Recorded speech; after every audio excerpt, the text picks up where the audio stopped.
الصلاۃ والسلام علیکہ یا رسول اللہ وعلیٰ آلکہ و صحابکہ یا حبیب اللہ۔ السلام علیکم ورحمۃ اللہ وبرکاتہ۔ صراط مستقیم میں آپ سب کو خوش آمدید۔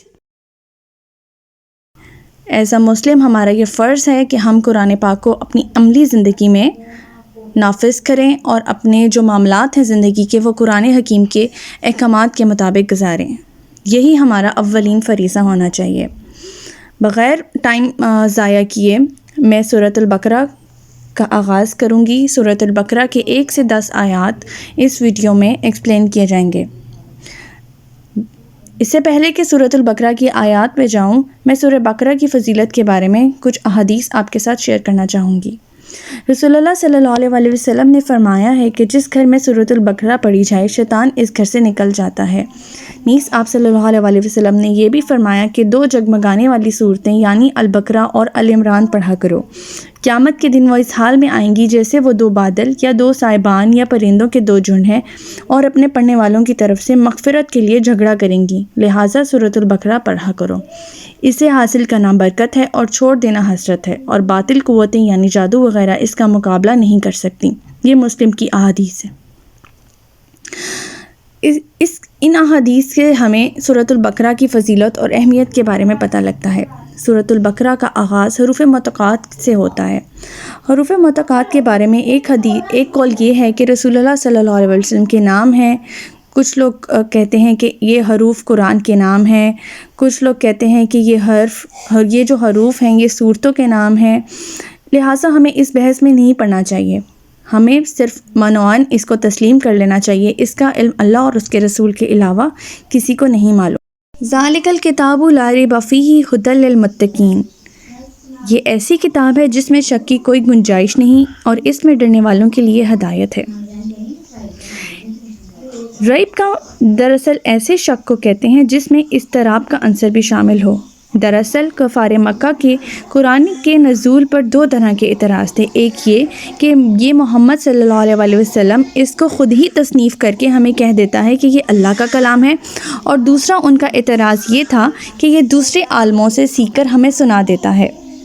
اگر ایسی ہی بات ہوتی تو اس میں شک کا عنصر شامل نہیں ہوتا، مگر مشکل یہ تھی کہ قرآن جو دعوت پیش کر رہا تھا اس میں سب سے زیادہ زور عقیدہ آخرت پر دیا جا رہا تھا، اور کفار مکہ بعد الموت کے کلی طور پر منکر تھے، اور انہیں اضطراب اور بے چینی اس بات کی تھی کہ اگر بالفرض قرآن کی دعوت سچی ہے تو پھر ان کی خیر نہیں۔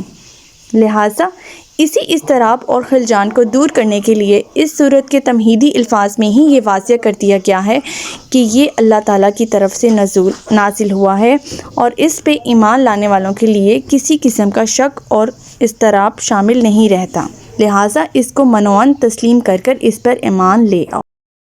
الذین یؤمنون بالغیب ویقیمون الصلاۃ ومما رزقناہم ینفقون، جو لوگ لاتے ہیں ایمان غیب پر، نماز قائم کرتے ہیں اور جو کچھ ہم نے انہیں دیا اس میں سے اللہ کی راہ میں خرچ کرتے ہیں۔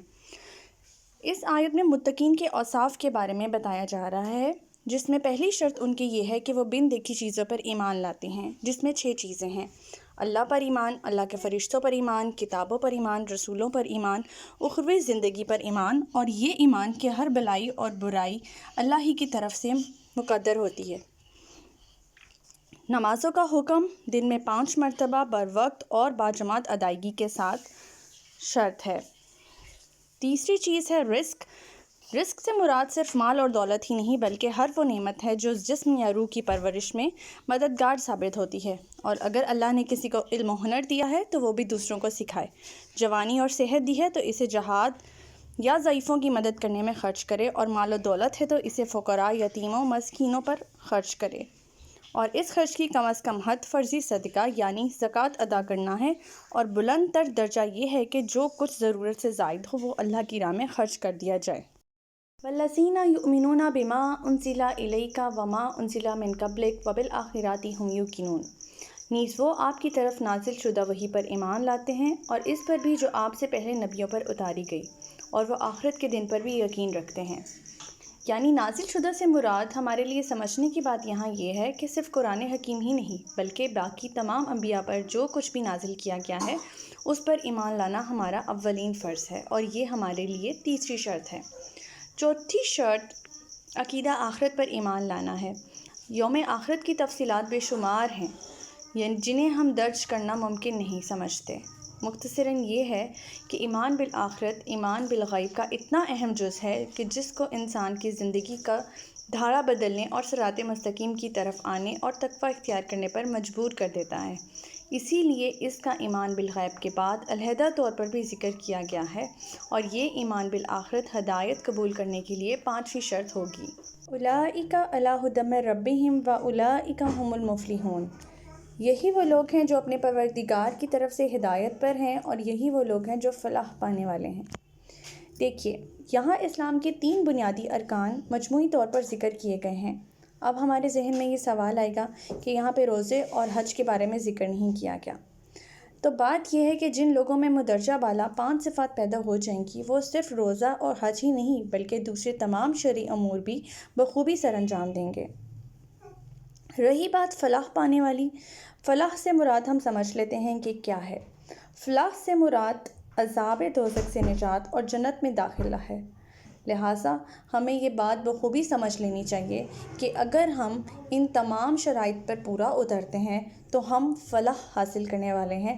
اللہ تعالیٰ کے مطابق ہم دوزخ سے بچ سکتے ہیں اور جنت میں ہم داخل ہو سکتے ہیں اگر ہم ان امور کو بخوبی سر انجام دیتے ہیں۔ نیکسٹ آیات میں ہم جو ہیں کفار کے بارے میں پڑھیں گے کہ کون سے لوگ وہ ہیں جو اللہ تعالیٰ کی طرف سے ہدایت پر نہیں ہیں، جن لوگوں پر اللہ تعالیٰ کا عذاب نازل ہوگا، اور جو لوگ فلاح پانے والے نہیں ہیں۔ اب بہت شکریہ، اللہ تعالیٰ ہمیں استقامت عطا کرے اور اللہ تعالیٰ ہمیں ان آیات پر عمل کرنے کی توفیق عطا فرمائے۔ سبحانک اللہم و بحمدک استغفرک و اتوب الیک۔ السلام علیکم ورحمۃ اللہ وبرکاتہ۔